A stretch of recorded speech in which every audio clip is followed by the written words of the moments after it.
घर के मंदिर में दिया ऐसे जलने लगे तो समझ लीजिए भगवान स्वयं आपको दर्शन दे रहे हैं, आपके मंदिर में प्रकट होने का शुभ संकेत दे रहे हैं। आप सभी भी अपने पितृ, अपने इष्ट, अपने देवी देवताओं के नाम का दीपक लगाते होंगे अपने घर के मंदिर में। सामान्य तौर पर कभी कभी हम अपने गुरुदेव के नाम का, अपने पितरों के नाम का दीपक भी लगाते हैं। ऐसे में देवी देवताओं में हमारे जो दीपक है उसमें देवी देवताओं का तेज बसता है, ओजस्व बसता है और उसी के माध्यम से कई शुभ संकेत भी प्रत्येक व्यक्ति को अलग अलग तरह के मिलते हैं।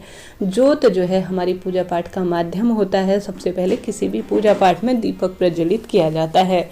ऐसे में उस ज्योत में इस तरह की कुछ विशेष आकृतियाँ, इस तरह का कुछ शुभ संकेत, इस तरह की हलचल होने लगे, इस तरह का उसमें एक अलग तरह का प्रभाव होने लगे तो समझ लीजिए ईश्वर का स्वरूप उस दीपक में हो रहा है, उस ज्योत में हो रहा है। संभवतया ऐसा रोज नहीं होता, कभी कभी ही जब ईश्वर दर्शन देते हैं, जब विशेष उनकी कृपा हमारे घर परिवार पर होती है, तब कभी कभी यह घटनाएं देखने को मिलती है। सामान्यतः सभी व्यक्तियों के साथ यह नहीं होता। यह कार्य उन्हीं व्यक्तियों के साथ होता है जिसे ईश्वर चुनते हैं विशेष कार्यों के लिए, अपनी भक्ति के लिए और उसके पूजा पाठ और उसके कर्मों से प्रसन्न होकर उसे अलग अलग तरह के संकेत देते हैं। संकेतों का माध्यम आज ही नहीं, प्राचीन समय से है। माता सीता स्वयं रामायण में वर्णित है, कहती हैं बाएं अंग फड़कन लगे, अर्थात मेरा बायां अंग, मेरी बाईं आंख फड़क रही है, इसका अर्थ कुछ ना कुछ शुभ होगा।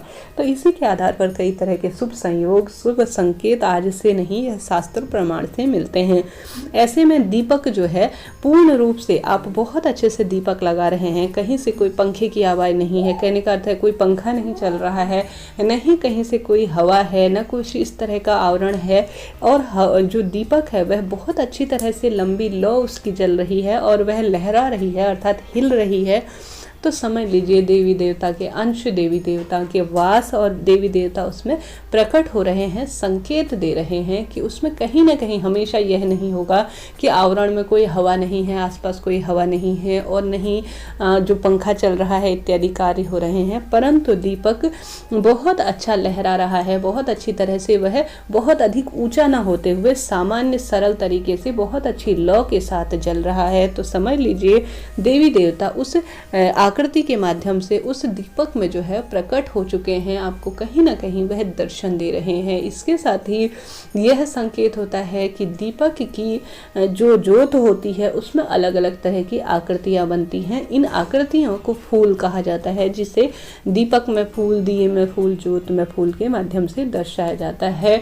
ज्योत में जब दिल के आकार की आकृति बनने लगे या सुदर्शन चक्र बनने लगे या गुलाब सी आकृति बनने लगे या माता रानी के नेत्र उभरे या माता रानी के त्रिशूल, भगवान शिव को प्रदर्शित करने के लिए डमरू या कमल का पुष्प इत्यादि की आकृतियां बनने लगे, गणेश जी महाराज की आकृति बनने लगे, तो यह तो साक्षात संकेत है, इसका प्रमाण है कि भगवान उसमें दर्शन दे रहे हैं। अलग अलग तरह की आकृतियां दीपक में फूल के माध्यम से बनती हैं, तो यह काफ़ी शुभ संकेत के रूप में जाना जाता है कि ईश्वर आपको दर्शन दे रहे हैं दीपक के माध्यम से। इसके साथ ही अन्य संकेत भी मिलते हैं, जैसे कि दीपक बहुत अच्छी तरह से जलता है, आपकी जो घी है, जो बत्ती है वह पूर्ण रूप से समाप्त होती है, भस्म होती है, घी जो है वह पूर्ण रूप से समाप्त होता है। प्रभु कहने का अर्थ है उसे पूरा ग्रहण कर लेते हैं, पूरा जो है वह खत्म होता है।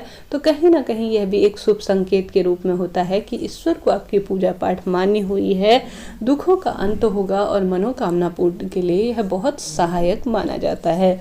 अगर दीपक में इस तरह की कोई आकृति बनने लगे या दीपक में इस तरह से कुछ अच्छे तरह से वह जलने लगे और साथ ही बिना हवा के, बिना किसी चीज के एक सुगंध सी आए, और साथ ही देखिए सामान्य तरह का वही दीपक है, वही बाती है, वही ज्योत है, फिर भी उसमें सुगंध की सी हो रही है और बिना हवा के वह हिल डुल रही है, तो इसका यही शुभ संकेत होता है, यही सामान्य अर्थ होता है कि ईश्वर आपको कहीं ना कहीं उस ज्योत के माध्यम से दर्शन दे रहे हैं। आपने प्राचीन समय से ही देखा होगा, अभी भी कई घरों में होता है, अलग अलग कुलों की अलग अलग मान्यता होती हैं। उन घरों में जो है अग्यारी के माध्यम से ईश्वर को भोग दिया जाता है, अग्यारी के माध्यम से पितरों को भोग दिया जाता है।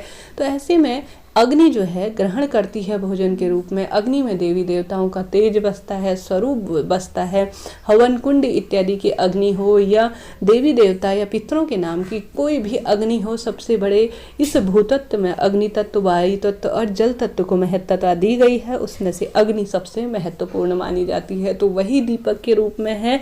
जब दीपक प्रज्वलित होता है तो वही सभी कार्यों को सिद्ध करता है, सभी पूजा पाठ का वह साक्षी होता है। तो इस तरह से दीपक में इस तरह की आकृतियां बने, इस तरह का स्वरूप बने, इस तरह की कोई आवरण हो, तो समझ लीजिए ईश्वर उस दिन आपके मंदिर में आए थे, आपको दर्शन दिए थे। आपको प्रणाम करना चाहिए और निरंतर अपनी भक्ति के मार्ग को प्रशस्त करते रहना चाहिए। आज के लिए इतना ही। मिलते हैं कल एक इसी तरह की नई जानकारी से के साथ। जय श्री राधे, हर हर महादेव।